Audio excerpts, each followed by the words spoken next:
In 1941, at the age of 26, Orson Welles made Citizen Kane, widely regarded as the best film of all time. Having started at the top, Welles could only go one way. He got fatter, more sluggish, and ended up appearing in sherry commercials. In 2001, at the age of 25, the current Golf GTI is a very comfortable hatchback, but it will inevitably pass into history as an unremarkable sequel, because VW made their Citizen Kane back in the late 70s. Remember me, stepping execution. Remember me, I have no remorse. Remember me, I'm high power. Remember me, I drop bombs like Hiroshima. This Mark I Golf GTI was the granddaddy, the instigator. This car started the whole hot hatch phenomenon, but this car was so good, it ended up bursting its own bubble. Unfortunately, only the Mark II came close to capturing the essence of the original.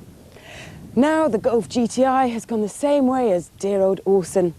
It's got fatter, less agile, and only appeals to sherry drinkers.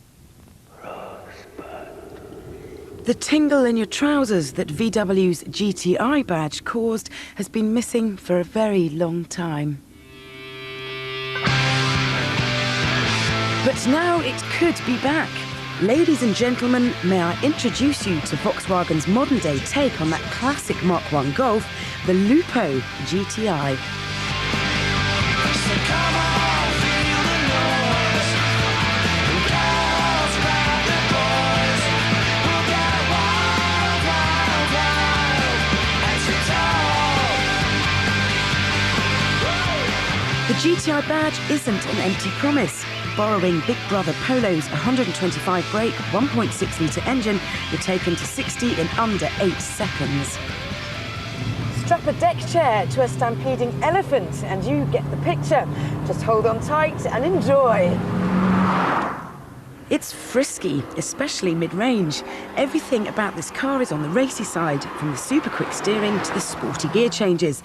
The only thing to let the side down is an overabundance of body roll. If I had my way, though, I'd stiffen the suspension, hang the reasonably comfortable ride and make it into a jaw-breaking belter. The Lupo GTI does have a few more tricks up its sleeve than the ability to cover miles in milliseconds. Its size is a bonus for sneaking into petite places, and that makes it a highly desirable city car. But you shouldn't clip its wings, because it's just as competent on the country roads. This car is no sherry drinker. Little the Lupo may be, but it's a classic case of small isn't automatically beautiful.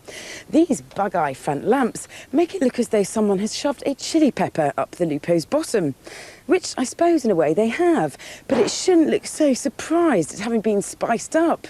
The best view is from the rear. And no, they aren't chili peppers. At least the snazzy alloys and clean, sharp door lines go some way to counteracting that shocked front end. Open her up and you'll think you've stepped into a paint pot with all those coloured panels. The dash is much more sober, with the exception of those sparkling dial surrounds. Big windows help to give this small car a spacious feel. Now, listen carefully, I'm about to use a big word. Ergonomically, it's not perfect. The steering wheel is wimpishly thin, the seats don't hug as well as they should, and tall drivers will feel as though they're sitting on the car rather than in it. In the back, it's a squeeze, and the boot is tiny. And then there's the price. At a fiver under 13 grand, it's a costly small hatch. Peugeot's 106 GTI and Citroën Saxo VTS are cheaper and just as much fun. But VW fans have never let the price put them off. So, do we have a successor to the Golf's GTI title? Or are we looking down the well where Orson's career ended? You can't help but fall in love with this cheeky little chappie. He gives everything he's got 100% of the time.